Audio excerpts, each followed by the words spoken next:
तो चलिए खबरों की शुरुआत बड़ी खबर से कर लेता हूं। ये बड़ी खबर सामने आ रही है। 500 करोड़ की ठगी करने वाला आलोक जैन, उसको गिरफ्तार किया गया है। LUCC के नाम से चलाता था फर्जी चिटफंड कंपनी। 18,000 लोगों को यह चपत लगा चुका है 500 करोड़ की, और कई राज्यों में एजेंट के माध्यम से यह ठगी करने का काम करता है। कई राज्यों में इसका नेटवर्क फैला हुआ है। SIT जांच में यह फर्जीवाड़ा का खुलासा हुआ है, फर्जी चिटफंड कंपनी का खुलासा हुआ है। SIT इस पूरे मामले की जांच कर रही थी। कंपनी के अन्य सदस्यों की तलाश में कंपनी जुटी हुई है। SIT की टीम जो इस कंपनी के अन्य सदस्य हैं, तो BBIP कार्यालय को भी सीज कर दिया गया है। दस्तावेज वहां से भी बरामद किए गए हैं और तमाम राज्यों में भी यह नेटवर्क फैला हुआ है। हालांकि पूछताछ की जा रही है। बड़ी सफलता ये मिली है SIT को। कई राज्यों में एजेंटों के माध्यम से यह ठगी करने का काम किया जाता था।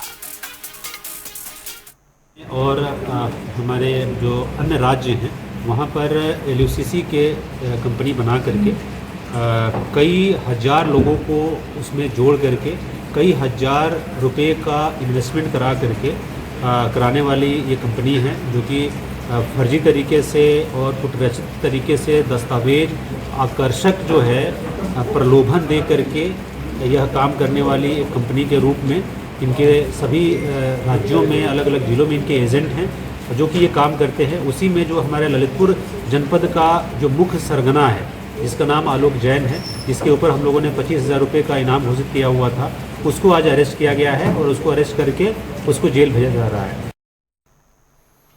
और वहीं अयोध्या में मासूम के साथ दुष्कर्म के मामले में दिल्ली से बीजेपी डेलीगेशन पीड़िता के घर पहुंचा है और राज्य मंत्री नरेश कश्यप ने पीड़िता की मां से बातचीत करते हुए हर संभव मदद का भरोसा भी दिया है।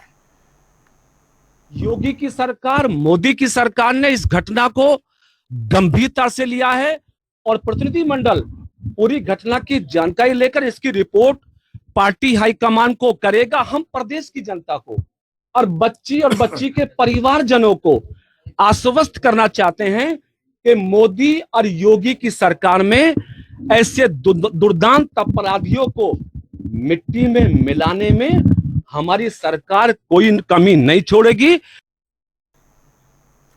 और वक्फ बोर्ड की संपत्ति के मनमानी को रोकने के लिए जल्द ही मोदी सरकार संसद में बिल पेश कर सकती है, जिस पर लखनऊ में ऑल इंडिया शिया पर्सनल लॉ बोर्ड के जनरल सेक्रेटरी मौलाना यूसुफ अब्बास की प्रतिक्रिया भी इस पर सामने आई है। जैसे वक्फ को लेके आज बिल पेश किया जा रहा है हाउस के अंदर, मैं बेशक वेलकम करता हूं, मगर मैं हाउस के मेंबरान से और भारत के प्रधानमंत्री जी से यह अपील करना चाहता हूं कि वक्फ बोर्ड की संपत्ति जिस तरीके से तबाह बर्बाद हो रही है, इसको पर भी ध्यान रखना चाहिए। जिस तरीके से भूमाफिया वक्फ को तबाह कर रहे हैं और पूरी तरीके से यह माले खुदा है, माले रसूल है, माले इमाम है, जिस तरीके से माले खुदा, माले रसूल और माले इमाम को तबाह किया जा रहा है, और जो जमीनें वक्फ बोर्ड की हैं उसको वक्फ बोर्ड में न दिखा के, उसकी पेपर्स को वक्फ बोर्ड से डिलीट करके, वक्फ बोर्ड से गायब करके उसको जाती मिल्कियत दिखाई जा रही है। लिहाजा मैं इसकी भरपूर मजम्मत करता हूं और मैं भारत के प्रधानमंत्री जी से यह अपील करना चाहता हूं कि बेशक आज संसद में जो आप बिल पेश कर रहे हैं जरूर बिल पेश कीजिए, मगर वक्फ बोर्ड के हित में रख के और उन लोगों के ऊपर जो वक्फ की संपत्ति पर काबिज हैं उनके ऊपर सख्त से सख्त कार्रवाई होना चाहिए।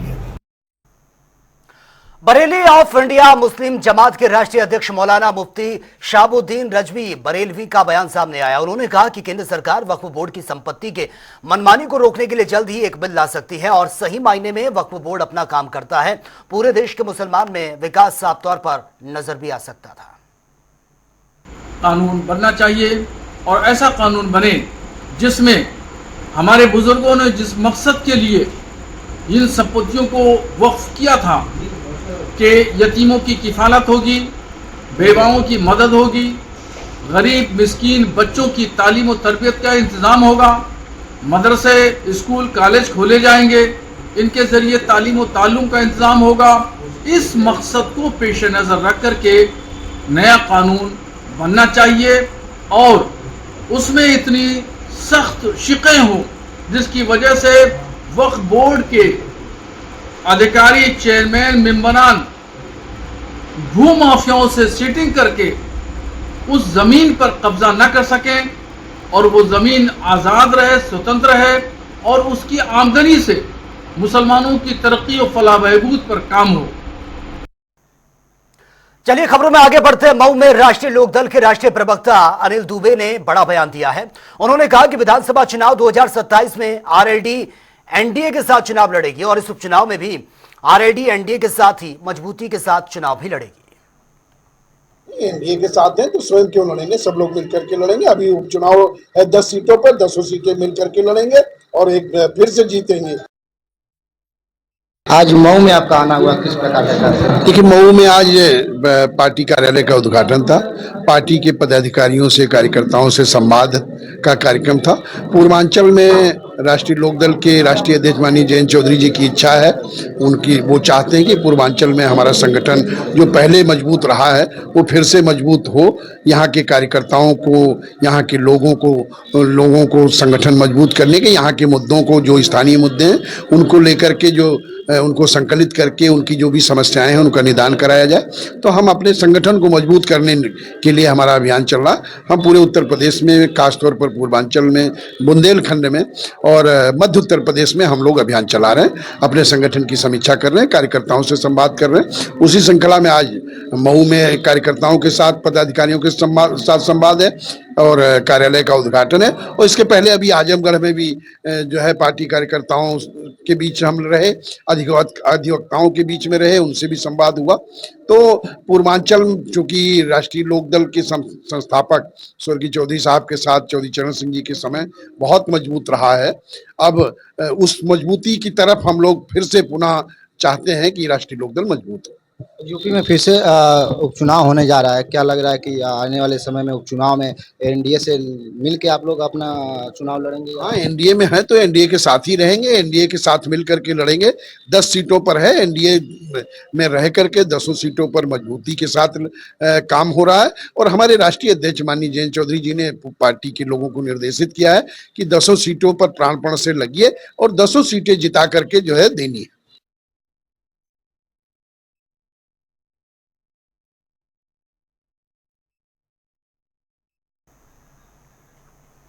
तो चलिए आगे बढ़ते हैं बड़ी खबर के साथ। और ये बड़ी खबर सामने आ रही है, लखनऊ में बांग्लादेशी नागरिक फर्जी पासपोर्ट के साथ गिरफ्तार किया गया है। बैंकॉक से बांग्लादेश का नागरिक आया है।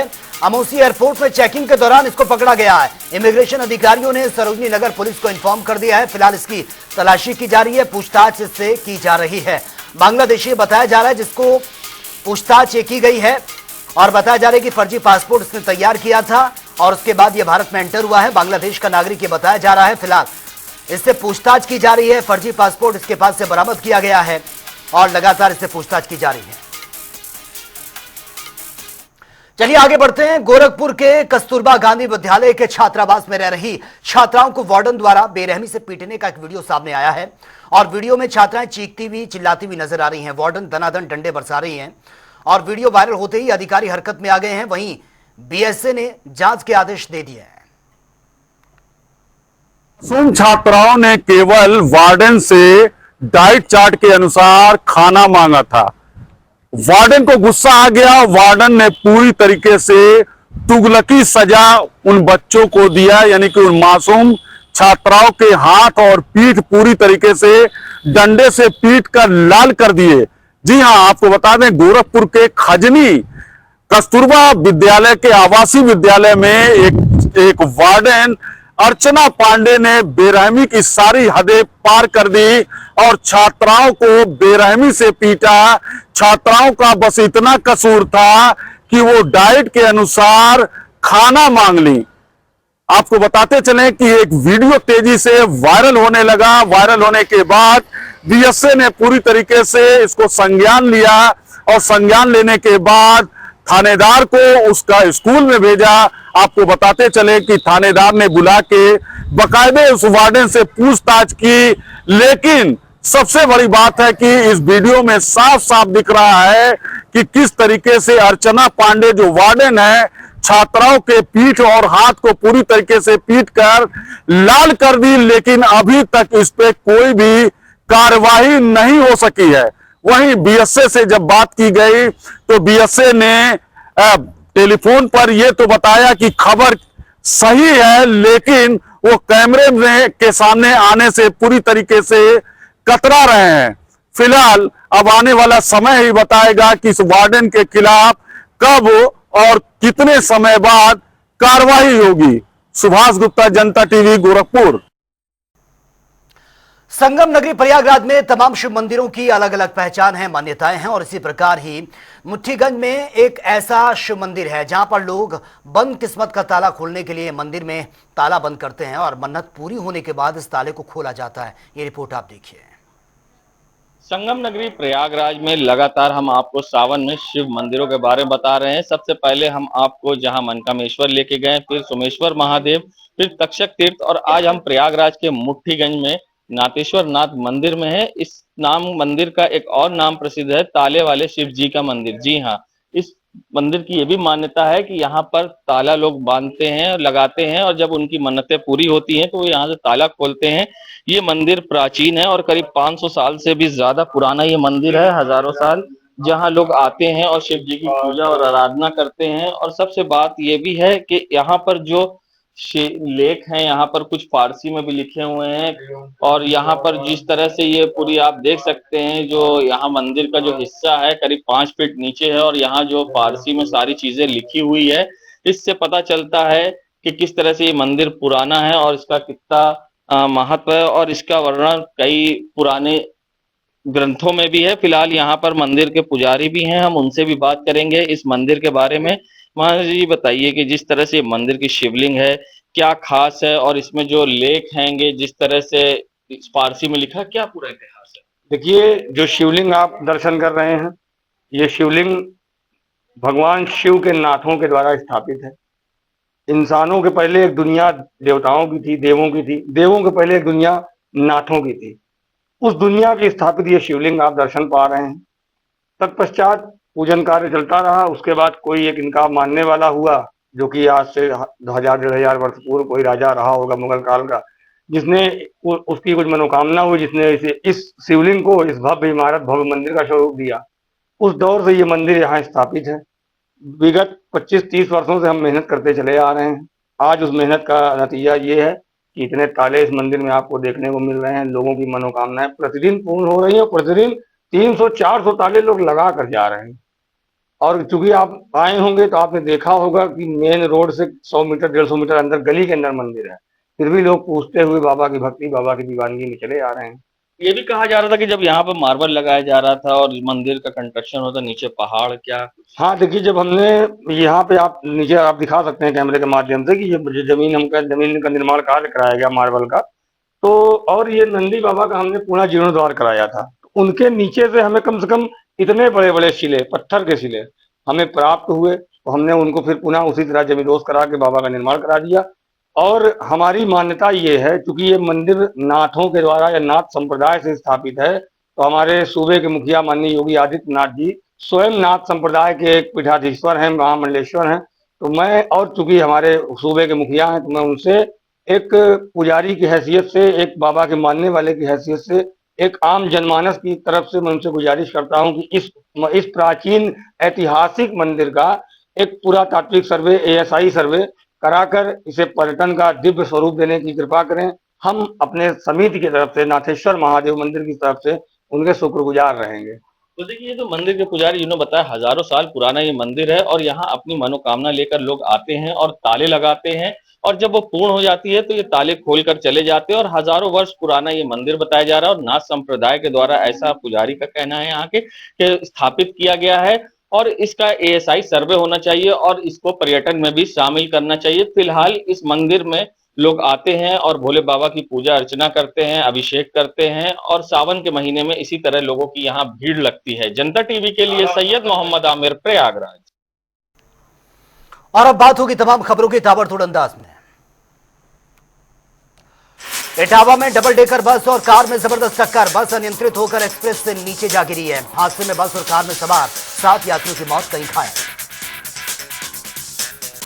कन्नौज में महादेवी घाट पर पहुंचे मंत्री असीम अरुण सैकड़ों भक्तों के साथ आरती की है। आरती के बाद मंत्री ने गंगा का निरीक्षण कर देखी है सफाई की व्यवस्था।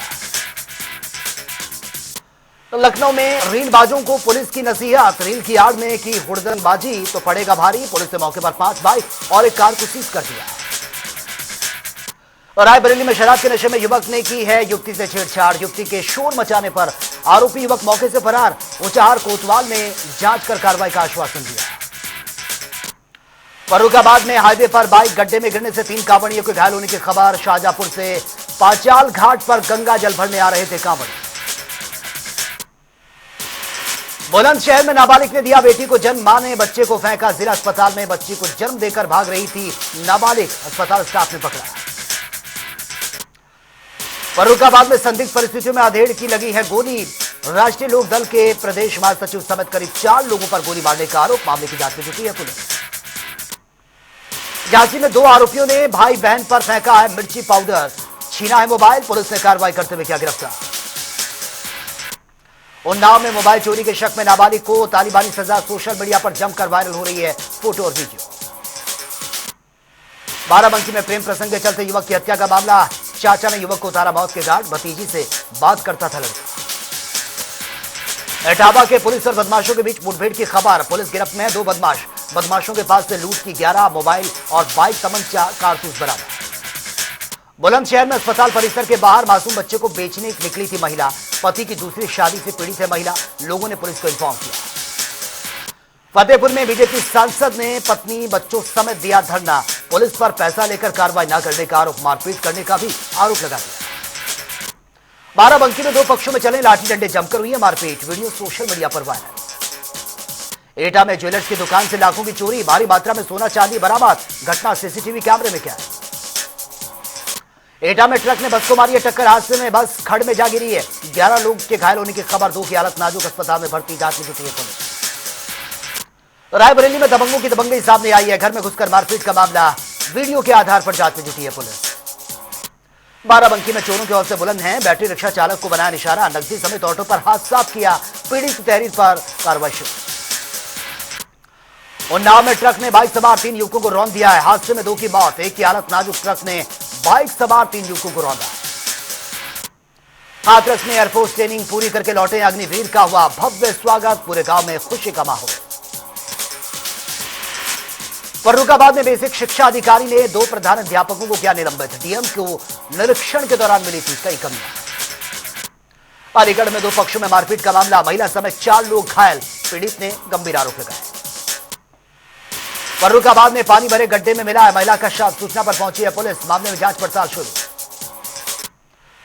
सीतापुर में लापता युवक का शव मिला है। मंगेतर प्रेमिका और उसके पिता पर हत्या का आरोप। मामले की जांच में जुटी है पुलिस। हाथरस भगदड़ कांड का मामला। सपा ने मृतकों के परिजनों को 1-1 लाख का चेक दिया। हाथरस कांड 11 लोग मृतक मथुरा के शामिल थे। कन्नौज की 3 तहसीलों में संपन्न हुआ संपूर्ण समाधान दिवस।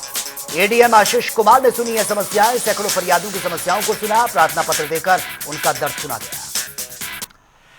आगरा में एडीए के अवैध कॉलोनियों पर लगातार कार्रवाई।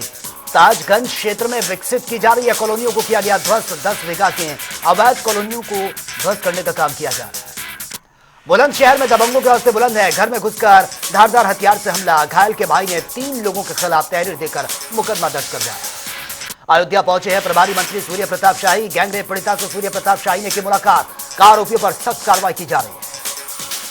मिर्जापुर के विध्यांचल थाना पुलिस ने चोरों को गिरफ्तार किया। चोरों ने जल निगम पंप से पाइप की चोरी की थी। चोरी में कब्जे से चोरों से सामान भी बरामद किया गया है।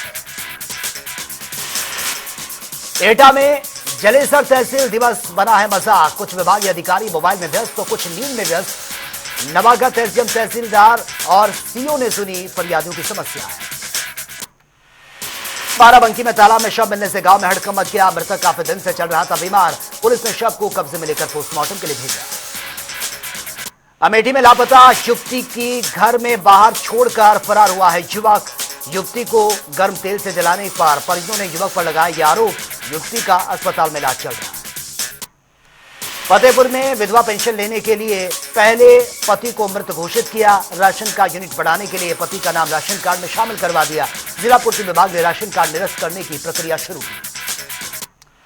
मिर्जापुर में निर्मित अस्थायी रपटा टूटने की सूचना। निरीक्षण करने पहुंचे उप जिलाधिकारी। कड़ी फटकार के बाद मुख्य जिला पंचायत अधिकारी की टीम दुरुस्त करने के लिए पहुंची है। बागपत में बाइक में अचानक से आग लग गई है। युवक ने कूदकर अपनी जान बचाई है। घटना का वीडियो सोशल मीडिया। दुकान पर स्वास्थ्य विभाग का छापा। ग्रामीणों ने स्वास्थ्य विभाग की टीम का किया विरोध। टीम पर वसूली करने का। हाथरस में जिलाधिकारी और पुलिस अधीक्षक ने बनाया है समाधान दिवस। फरियादियों की सुनिए समस्या है। पुलिस ने मौके पर समस्याओं के निराकरण के अधिकारियों को आदेश दिए।